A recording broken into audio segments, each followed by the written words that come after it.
ಯಾಕೆ ಎತ್ತಬೇಕೆಂಬುದಾಗಿ ಆತನಿಗೆ ಆಲೋಚನೆ ಇದೆ. ಏನಕ್ಕೋಸ್ಕರ ನಮ್ಮ ತಲೆನ ಮತ್ತೆ ಎತ್ತಬೇಕೆಂಬುದಾಗಿ ದೇವರು ಆಲೋಚನೆ ಮಾಡ್ಕೊಂಡಿದ್ದಾರೆ. ಹೊಸ ಒಡಂಬಡಿಕೆಯಿಂದ ಒಂದು ವಾಕ್ಯವನ್ನು ಓದೋಣ. ಮಾರ್ಕನ ಬರೆದ ಸುವಾರ್ತೆ 1ನೇ ಅಧ್ಯಾಯದ 31ನೇ ವಾಕ್ಯ. ಮಾರ್ಕನ ರಾಸಿನ ಸುವಾರ್ತೆ ಪತ್ರಿಕೆ 1ನೇ ಅಧ್ಯಾಯ 31ನೇ ವಚನ. ಮಾರ್ಕ 1ನೇ ಅಧ್ಯಾಯದ 31ನೇ ವಾಕ್ಯ.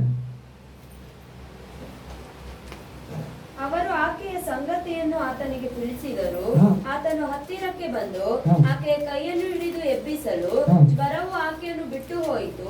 ಆಕೆಯು ಅವರಿಗೆ ಉಪಚಾರ ಮಾಡಿದಳು. ಏನು ಸ್ವಾಮಿ ಪೇತ್ರನ ಅತ್ತೆ ಜ್ವರವನ್ನ ಏನ್ ಮಾಡಿದರೆ ಹೋಗಿಸಿದ್ದಾರೆ ಎಂಬುದಾಗಿ ಸತ್ಯವೇದ ಪುಸ್ತಕ ಹೇಳುತ್ತೆ. ಅದರ ಅರ್ಥ ಏನಂತಂದ್ರೆ, ಯಾಕೆ ದೇವರು ನಮ್ಮನ್ನ ಎಬ್ಬಿಸುವಂತವರಾಗಿದ್ದಾರೆ, ಯಾಕೆ ದೇವರು ನಮ್ಮ ತಲೆನ ಎತ್ತಬೇಕೆಂಬುದಾಗಿ ಅವರು ಆಲೋಚನೆ ಮಾಡ್ಕೊಂಡಿದ್ದಾರೆ ಅಂದ್ರೆ, ಈಗ ವಿಷಯ ಏನಂತಂದ್ರೆ ನಾವು ದೇವರಿಗೋಸ್ಕರ ಸೇವೆನ ಮಾಡ್ಬೇಕೆಂಬುದಾಗಿ ಆತನು ನಮ್ಮನ್ನ ಮೇಲೆತ್ತುವಂತ ದೇವರಾಗಿದ್ದಾರೆ. ಅದೇ ರೀತಿಯಾಗಿ ನಮ್ಮ ತಲೆನ ಎತ್ತಬೇಕೆಂಬುದಾಗಿ ದೇವರು ಅಂದ್ಕೊಂಡಿದ್ದಾರೆ. ಮೊದಲನೇದಾಗಿ ನಾವು ನೋಡಿದ್ವಿ, ದೇವರು ಯಾಕೆ ನಮ್ಮ ತಲೆನ ಎತ್ತಬೇಕು ಅಂತಂದ್ರೆ ಶತ್ರುಗಳ ಮಧ್ಯದಲ್ಲಿ ದೇವರು ನಮ್ಮನ್ನ ತಲೆನ ಎತ್ತುವಂತ ದೇವರಾಗಿದ್ದಾರೆ. ಅದೇ ರೀತಿಯಾಗಿ ನಾವು ದೇಶವನ್ನ ಅನುಭವಿಸಲಿಕ್ಕೋಸ್ಕರ ದೇವರು ನಮ್ಮ ತಲೆನ ಎತ್ತುವಂತವರಾಗಿದ್ದಾರೆ. ಅದೇ ರೀತಿಯಾಗಿ ಮೂರನೇ ವಿಷಯ ಅಂತಂದ್ರೆ, ದೇವರು ಏನಕ್ಕೋಸ್ಕರ ನಮ್ಮ ತಲೆನ ಎತ್ತಬೇಕೆಂಬುದಾಗಿ ಅಂತ ಆಲೋಚನೆ ಮಾಡ್ಕೊಂಡಿದ್ದಾರೆ ಅಂತಂದ್ರೆ, ನಾವು ದೇವರಿಗೆ ಸೇವೆ ಮಾಡ್ಬೇಕೆಂಬುದಾಗಿ. ಆಕೆನ ಎದ್ದೇಳಿಸಿಲ್ಲ ಅಂತಂದ್ರೆ, ಪೇತ್ರನ ಅತ್ತೆಯ ಜ್ವರವನ್ನ ದೇವರು ಗದರಿಸಿ ಎದ್ದೇಳಿಸಿಲ್ಲ ಅಂದ್ರೆ ಆಕೆಗೆ ಇವ್ರಿಗೆ ಏನ್ ಮಾಡಕ್ ಆಗ್ತಿಲ್ಲ ಅಂತಂದ್ರೆ ಸೇವೆನ ಮಾಡ್ಲಿಕ್ಕೆ ಆಗ್ತಿಲ್ಲ ಎಂಬುದಾಗಿ ಸತ್ಯವೇದ ನಮಗೆ ಕಲಿಸುವಂತದ್ದಾಗಿದೆ. ಅದಕ್ಕೋಸ್ಕರ ದೇವರು ಬಂದು ಆತನು ಹತ್ತಿರಕ್ಕೆ ಬಂದ್ರ ಯೇಸು ಸ್ವಾಮಿ ಆತನು ಹತ್ತಿರಕ್ಕೆ ಬಂದು ಆಕೆಯ ಕೈಯನ್ನ ಹಿಡಿದು ಎಬ್ಬಿಸಲು ಜ್ವರವು ಆಕೆಯನ್ನ ಬಿಟ್ಟು ಹೋಯಿತು.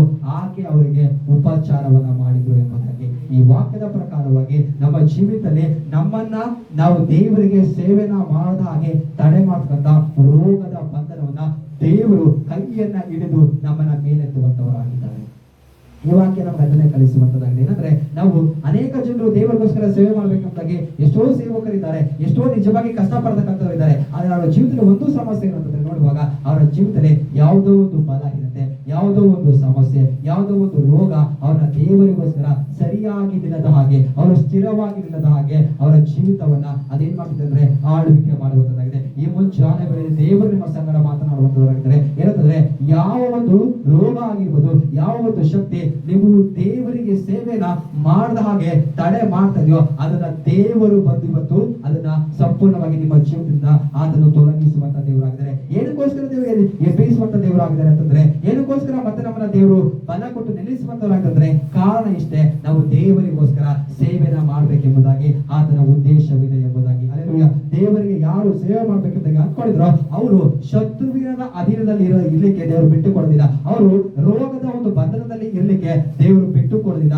ಆತನು ರೋಗವನ್ನ ತೆಗೆದು ಹಾಕಿ ನಿಮ್ಮ ಜೀವಿತವನ್ನ ಸ್ವಸ್ಥತೆ ಪಡಿಸುವಂತವಾಗಿದೆ, ನಿಮ್ಮ ಜೀವಿತವನ್ನ ಆತನು ಬಲಪಡಿಸುವಂತದೆ. ಪೇತ್ರನ ಕೇಳುವಾಗ, ನೀನು ಯಾಕೆ ಸಮುದ್ರದಲ್ಲಿ ನೀನು ನಡೆದುಕೊಂಡು ನೀರಿನ ಮೇಲೆ ನಡೆದುಕೊಂಡು ಹೋಗ್ಬೇಕೆಂಬುದಾಗಿ ತೀರ್ಮಾನ ಮಾಡಿದ್ರೆ ಆ ವ್ಯಕ್ತಿ ಒಂದೇ ಮಾತಿದ್ರೆ, ನನಗೆ ಯೇಸುವಿನ ಮಾತಿನ ಮೇಲೆ ನಂಬಿಕೆ ಇದೆ ಎಂಬುದಾಗಿ ಹೇಳಿ ಆ ವ್ಯಕ್ತಿ ನೀರಿನ ಮೇಲೆ ನಡೆಯಲಿಕ್ಕೆ ಪ್ರಾರಂಭ ಮಾಡುವಾಗ ಆ ವ್ಯಕ್ತಿ ಮುಳುಗಿ ಹೋಗ್ತಿರುವಾಗ ದೇವರು ನೋಡ್ಕೊಂಡು ಸುಮ್ಮನೆ ಇದ್ರು ಅಂತಲ್ಲ, ದೇವರು ಬಂದು ಪೇತ್ರನ ಕರವನ್ನ ಹಿಡಿದು ಮೇಲೆತ್ತುವಂತವರಾಗ್ತದೆ. ಯಾಕೆಂದ್ರೆ ಪೇತ್ರರು ಮುಂದಿನ ದಿವಸಗಳಲ್ಲಿ ನನಗೋಸ್ಕರ ಶಕ್ತವಾಗಿ ಏನ್ ಮಾಡ್ಬೇಕು, ಸೇವೆಯಲ್ಲಿ ಪ್ರಯೋಜನ ಪಡ್ಬೇಕು. ಒಂದೇ ಒಂದು ಪ್ರಸಂಗದಿಂದ, ಪೇತ್ರನ ಒಂದೇ ಒಂದು ಪ್ರಸಂಗದಿಂದ 3,000 ಜನರು ರಕ್ಷಣೆಗೆ ಬರ್ಬೇಕೆಂಬುದಾಗಿ, ಅವರು ನನಗೋಸ್ಕರ ಬಹಳವಾಗಿ ಯಹೂದ್ಯರ ಮಧ್ಯದಲ್ಲಿ ಉಪಯೋಗಿಸಲ್ಪಡ್ಬೇಕೆಂಬುದು ದೇವರ ಉದ್ದೇಶವಾಗಿತ್ತು. ಅದಕ್ಕೆ ಪೇತ್ರನ ದೇವರು ಎಬ್ಬಿಸುವಂತವರಾಗಿದ್ದಾರೆ. ಈ ಮುಂಜಾನೆ ಕಾಲ ಸಮಯದಲ್ಲಿ ನಮ್ಮನ್ನ ಯಾವುದು ಬಲಹೀನತೆ ಪಡಿಸ್ತಿದೆಯೋ, ಯಾವ ರೋಗ ಆಗಿದ್ರು ಕೂಡ ದೇವರು ಹೇಳ್ತಾರೆ ಆತನು ಅದರಿಂದ ನಮ್ಮನ್ನ ಎತ್ತುವಂತವರಾಗಿದ್ದಾರೆ.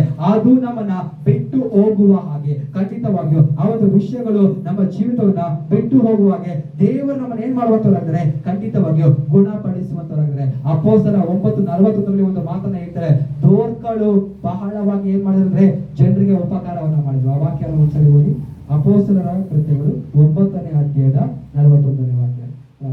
ಅಪೊಸ್ತಲ ಕಾರ್ಯಗಳು 9ನೇ ಅಧ್ಯಾಯ 41 ವಚನ 9:41. ಇದು ನೋಡಿ ಪ್ರಾರ್ಥನೆ ಮಾಡೋಣ. 9:41. ಅವನು ಆಕೆಯನ್ನು ಕೈಕೊಟ್ಟು ಎಬ್ಬಿಸಿ ದೇವಜನರನ್ನು ವಿಧವೆಯರನ್ನು ಕರೆದು ಜೀವಿತಳಾದ ಆಕೆಯನ್ನು ಅವರೆದುರಿಗೆ ನಿಲ್ಲಿಸಿದನು. ಈ ಸಂಗತಿ ಒಪ್ಪದಲ್ಲೆಲ್ಲ ತಿಳಿಯ ಬಂದು ಅನೇಕರು ಕರ್ತನ ಮೇಲೆ ನಂಬಿಕೆ ಇಟ್ಟರು.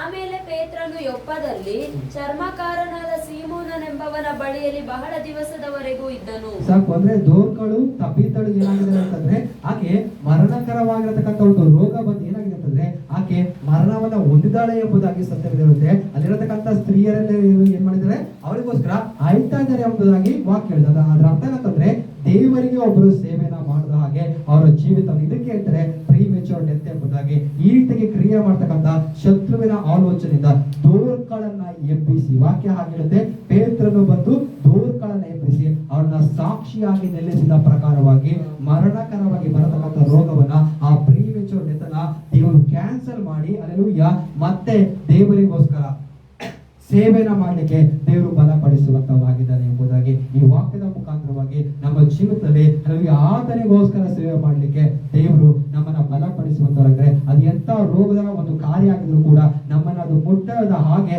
ದೇವರು ಬೇಲಿಟ್ಟು ಕಾಪಾಡಿಕೊಳ್ಳುವಂತವರಾಗಿದ್ದಾರೆ. ಈ ಮುಂಚಾನೆ ಸಂದೇಶ ಈ ಪ್ರಕಾರವಾಗಿದ್ದು ದೇವರು ಆಸೆ ಪಡ್ತಾರೆ ಏನಂತಂದ್ರೆ ನನ್ನ ಜನರ ತಲೆ ತಗ್ಗಿಸಲ್ಪಡಬಾರದು, ನನ್ನ ಮಕ್ಕಳ ತಲೆ ಎತ್ತಲ್ಪಡಬೇಕು. ಅದು ಎಲ್ಲಿ ಅಂದ್ರೆ ವೈರಿಗಳ ಮಧ್ಯದಲ್ಲಿ, ವೈರಿಗಳ ನಡುವೆ ನನ್ನ ಜನರ ತಲೆ ಎತ್ತಲ್ಪಡಬೇಕು. ನನ್ನ ಜನರ ತಲೆ ಈ ಮುಂಚಾನೆಗಳಲ್ಲಿ ಒಪ್ಪಿಸಿಕೊಟ್ಟು ಪ್ರಾರ್ಥನೆ ಮಾಡೋಣ. ದೇವರು ಆಲೋಚನೆ ಹೇಳುವಂತವರಾಗಿದ್ದಾರೆ. ಅದೇನಂತಂದ್ರೆ ನನ್ನ ಜನರ ತಲೆ ಎತ್ತಲ್ಪಡಬೇಕು, ವೈರಿಗಳ ಮುಂದೆಗಡೆ ನನ್ನ ಜನರ ತಲೆ ಎತ್ತಲ್ಪಡಬೇಕು. ನನ್ನ ಜನರು ದೇಶವನ್ನ ಅನುಭವಿಸುವ ಹಾಗೆ, ದೇಶವನ್ನ ಅನುಭವಿಸುವ ಹಾಗೆ ನಾನು ಅವರಿಗೆ ಸಹಾಯ ಮಾಡ್ತೀನಿ. ನಾನು ಅವರಿಗೆ ದಾನಗಳನ್ನಲ್ಲ, ನನ್ನ ಜನರಿಗೆ ಸ್ವಂತವಾಗಿರತಕ್ಕಂಥ ಆಸ್ತಿಗಳನ್ನ, ನನ್ನ ಜನರಿಗೆ ಸ್ವಂತವಾಗಿರತಕ್ಕಂಥ ಸ್ಥಳವನ್ನ ನಾನು ಕೊಡ್ತೀನಿ. ಅದಕ್ಕೋಸ್ಕರ ನನ್ನ ಜನರ ತಲೆ ಎತ್ತಲ್ಪಡ್ಬೇಕೆಂಬುದಾಗಿ ನಾನು ಗೆತ್ಸೆಮನೆಯಲ್ಲಿದ್ದು ಪ್ರಾರ್ಥನೆ ಮಾಡಿದ್ದು ನನ್ನ ಜನರ ತಲೆ ಎತ್ತಲ್ಪಡ್ಬೇಕು, ನನ್ನ ಮಕ್ಕಳ ತಲೆ ಎತ್ತಲ್ಪಡ್ಬೇಕೆಂಬುದಾಗಿ ನಾನು ಈ ಮುಂಜಾನೆಗಳಲ್ಲಿ ನನ್ನ ಜನರಿಗೋಸ್ಕರ ಅಹಿತೋಪೇಲನ ಆಲೋಚನೆ ನಿರಾರ್ಥಕ ಪಡಿಸ್ತಾನೆ ಎಂಬುದಾಗಿ. ಅದು ಶಕ್ತವಾಗಿರತಕ್ಕಂಥ ಯಾವುದೇ ಮನುಷ್ಯರ, ಯಾವುದೇ ಬುದ್ಧಿವಂತರ ಒಂದು ಗೂಢಾಲೋಚನೆ ಆಗಿದ್ರು ಕೂಡ ಆ ಒಂದು ಅಹಿತೋಪೇಲನ ಆಲೋಚನೆ ದೇವರು ತನ್ನ ಜನರಿಗೋಸ್ಕರ, ತನ್ನ ಮಕ್ಕಳಿಗೋಸ್ಕರ ಅದನ್ನ ದೇವರು ನಿರಾರ್ಥಕ ಪಡಿಸ್ತಾನೆ ಎಂಬುದಾಗಿ. ಅಹಿತೋಪೇಲನ ಆಲೋಚನೆ ದೇವರು ತನ್ನ ಜನರಿಗೋಸ್ಕರ ಅದನ್ನ ಆಶಾಭಂಗ ಪಡಿಸ್ತಾರೆ. ಅದು ನೆರವೇರದ ಹಾಗೆ ಎಸ್ತೇರಳ 9ನೇ ಅಧ್ಯಾಯದ 1-7 ಮಾತ್ರನೇ ನೆರವೇರುತ್ತೆ. ಎಸ್ತೇರಳ ಗ್ರಂಥ 9ನೇ ಅಧ್ಯಾಯದ 1-2 ವಾಕ್ಯ ಮಾತ್ರನೇ ಈ ತಿಂಗಳ ಪೂರ್ತಿಗೆ ದೇವ ಜನರ ಜೀವನದಲ್ಲಿ ನೆರವೇರುತ್ತದೆ. ಶತ್ರುಗಳನ್ನ ವಶಪಡಿಸಬೇಕು ಆಲೋಚನೆ ಮಾಡಿದ್ರು ಕೂಡ ಶತ್ರುವನ್ನ ಯಹೂದ್ಯರು ವಶಪಡಿಸಿಕೊಂಡ ಹಾಗೆ ಶತ್ರುವಿನ ಮೇಲೆ ರಾಜ್ಯ ಭಾರ ಮಾಡುದಿಲ್ಲ, ಶತ್ರುವಿನ ಮೇಲೆ ಕಾರ್ಯವನ್ನ ಸಾಧಿಸುದಿಲ್ಲ. ನೀನು ಶತ್ರುವಿನ ಮೇಲೆ ನೀನೇನ್ ಮಾಡ್ತಿದ್ರೆ ಅಧಿಕಾರವನ್ನ ಚಲಾಯಿಸ್ತೀಯ ಎಂಬುದಾಗಿ, ಶತ್ರುವಿನ ಕಾಲ ಕೆಳಗಡೆ ಎಂಬುದಾಗಿ ಮುಂಜಾನೆ ಕಾಲ ಸಮಯದಲ್ಲಿ ಸರ್ವಶಕ್ತ ದೇವರು ಈ ರೀತಿಯಾಗಿ ಹೇಳ್ತಿದ್ದಾರೆ, ನನ್ನ ಜನರ ತಲೆ ಎತ್ತಲ್ಪಡಬೇಕು. ಕಾರಣ ಏನಂದ್ರೆ ಅವರು ದೇಶವನ್ನ ಅನುಭವಿಸಬೇಕೆಂಬುದಾಗಿ, ನನ್ನ ಜನರ ತಲೆ ದೇಶವನ್ನ ಅನುಭವಿಸಲಿಕ್ಕೆ ಅವರ ತಲೆ ಎತ್ತಲ್ಪಡುವಾಗೆ ನಾನು ಸಹಾಯ ಮಾಡ್ತೇನೆ ಎಂಬುದಾಗಿ. ಅಪ್ಪ ಈ ಮುಂಚಾನೆ ಕಾಲ ಸಮಯದಲ್ಲಿ ನಿನ್ನ ಸಮ್ಮುಖದಲ್ಲಿ ಇರತಕ್ಕಂಥ ಪ್ರತಿಯೊಬ್ಬರನ್ನ, ಈ ಸ್ವರವನ್ನ ಕೇಳ್ತಕ್ಕಂಥ ಪ್ರತಿಯೊಬ್ಬರನ್ನ ಶತ್ರು ಅವರ ಜೀವನದಲ್ಲಿ ಎಲ್ಲಿ ತಲೆನ ತಗ್ಗಿಸಬೇಕೆಂಬುದಾಗಿ ಆಲೋಚನೆ ಮಾಡ್ಕೊಂಡಿದ್ದನು. ಕೀರ್ತನೆಯ ಗ್ರಂಥ 3ನೇ ಅಧ್ಯಾಯದ 3ನೇ ವಾಕ್ಯದಲ್ಲಿ ದಾವೀದನು ಹೇಳಿದ ಪ್ರಕಾರ ನನ್ನ ದೇವರನ್ನ ಗೌರವಕ್ಕೆ ಆಧಾರನು, ಅದೇ ರೀತಿಗೆ ನನ್ನ ತಲೆನ ನನ್ನ ದೇವರು ಎತ್ತುವಂತೆ ಮಾಡ್ತಾರೆ ಎಂಬುದಾಗಿ. ಆ ಪ್ರಕಾರವಾಗಿ ಈ ಕೀರ್ತನೆ ಗ್ರಂಥದ 3ನೇ ಅಧ್ಯಾಯದ 3ನೇ ವಾಕ್ಯ ನಿನ್ನ ಜನರಿಗೋಸ್ಕರ ಈ ತಿಂಗಳು ನೆರವೇರಲಿ ಎಂಬುದಾಗಿ ಪ್ರಾರ್ಥಿಸ್ತೇವೆ. ಈ ವಾರ ನೆರವೇರಲಿ ಎಂಬುದಾಗಿ, ಅವರ ತಲೆ ಎಲ್ಲಿ ತಗ್ಗಿಸಲ್ಪಡ್ತದೆ ಎಂಬುದಾಗಿ ಅವ್ರು ಅಂದ್ಕೊಂಡಿದ್ರು ಅದೇ ಸ್ಥಳದಲ್ಲಿ ಶತ್ರುಗಳ ಮಧ್ಯದಲ್ಲಿ ಅವರ ತಲೆ ಎತ್ತಲ್ಪಡ್ಲಿಕ್ಕೆ ಸ್ವಾಮಿ ಈ ಸ್ವರ ಕೇಳ್ತಕ್ಕಂಥ ಪ್ರತಿಯೊಬ್ಬರಿಗೆ ನನ್ನ ದೇವರನ್ನ ಸ್ವಾಮಿ ಸಹಾಯ ಮಾಡು, ಬಲಪಡಿಸಲಿ ಎಂಬುದಾಗಿ ಈ ಪ್ರಾರ್ಥನೆ ನಿಮ್ಮ ಕರೆಗಳು ಒಪ್ಪಿಸಿಕೊಡುತ್ತಾ ನಜರೇತಿನ ಯೇಸುವಿನ ನಾಮದಲ್ಲಿ ಪ್ರಾರ್ಥಿಸಿಕೊಳ್ಳುತ್ತೇವೆ ತಂದೆ.